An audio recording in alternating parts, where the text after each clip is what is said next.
Let's talk about Portal, an experimental game that was released in October 2007 for the Xbox 360 and Windows, included in the orange box, made by Valve, aka the company that used to make games. Valve mixed the FPS aspects of other games and puzzles, having to discover the way to go through each unique challenge. As you guessed by the title, this game's main way of solving puzzles involves portals. This game has a lot to do with physics and using momentum to shoot across long gaps. Now let's talk about probably the biggest departure from the norms of gaming, the portal gun, the main aspect of this game, and what the game is centered around. With right click, you can shoot a blue portal. With a left click, you can shoot an orange portal. The portal gun adds an aspect of challenge and technique to portals, puzzles, and movement. Portal is also known for its dark and dry humor. GLaDOS is absolutely comedy gold in the way she ridicules you through the entirety of the game. To Valve's surprise, Portal was a major success. By 2011, Valve claimed that it had sold more than 4 million retail sales. They had to capitalize and make a sequel. Portal 2 released in November 2011, improving in almost every aspect.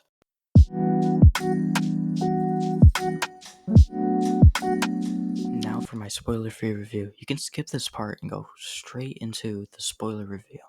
This game is an absolute joy to play all the way through. When I first played this game, I didn't stop until I beat the game. I was in awe during the whole game, playing with the physics and portals. The one complaint I have is that the length is a bit short. It took me around 7 hours to beat the game on my first playthrough. Even though I prefer more lenient experiences, I can understand if you're frustrated with this aspect. That's all I want to say in my spoiler-free review. Go play the game if you haven't already. I'm going to get into spoilers now.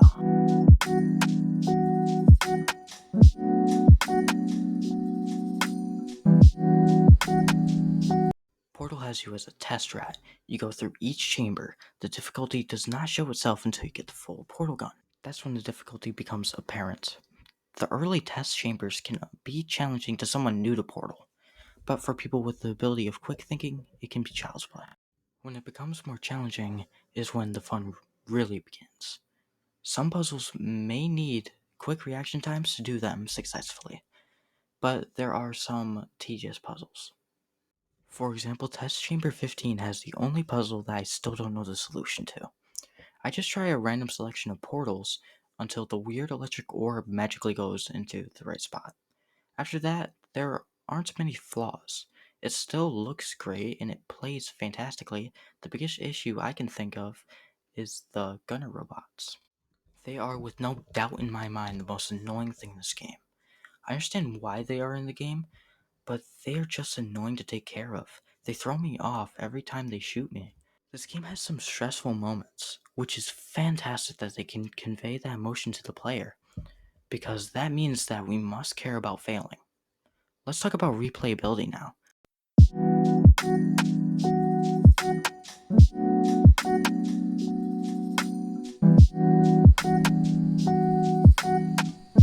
There are 6 advanced chambers which change up the chambers we already know. This adds a level of challenge and fun if you get burnt out of playing the same test chambers again and again. Playing the game for a second time, you can find radios in every chamber that give the player achievement for finding them all. I'm not going to go in depth on the speedrunning aspect, but it is absolutely insane. People have found a way to beat the entire game without any portals, which is amazing that anyone could do that. If you're interested in that, I would highly recommend the Masushi video that I linked in the description. He goes very in depth and has some great info. The replay value isn't that high. That's why I only have 10 hours into the game. Portal 2 does beat 1 in this regard with co-op and fan-made test chambers. I'm going to be getting into the story now.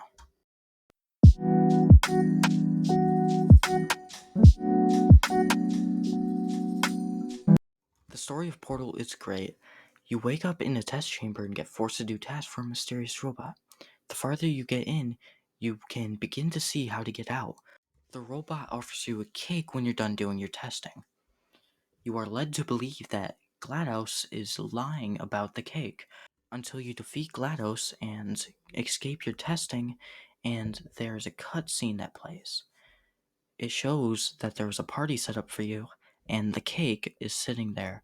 This was a great ending because you did not know what to think. Was GLaDOS lying? Was she telling the truth? Or was she just gonna murder you after you got your cake? It's very, very in depth, and people made theories. And then we got answers in Portal 2. I honestly prefer Portal 1 over 2, but that's just my personal preference because I like more lenient experiences that I don't get lost. GLaDOS is the comic relief of the entire game, kind of like Borderlands 2, where the enemy is the comic relief. Handsome Jack is the comic relief. Not the only, but he's one. In Portal 2, GLaDOS is no longer the only comic relief character. The story is very simple, but it's very powerful in the way it's portrayed. You never lose immersion. You are the center of the story. You are always playing the game.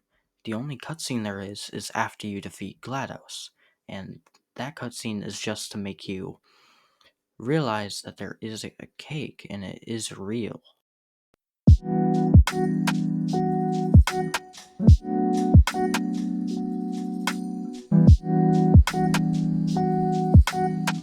I feel that this game is one of the best games ever created. I dislike how this game has not been talked about recently other than the legacy of Valve. This game is going to be a timeless classic that we talk about for years to come.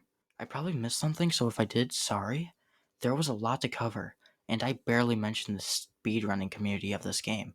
I'll do that in a different video because there is a lot to cover with the speedrunning aspect. If you made it this far in the video, I want to say thank you. And if you enjoyed, I would appreciate it if you liked and subscribed.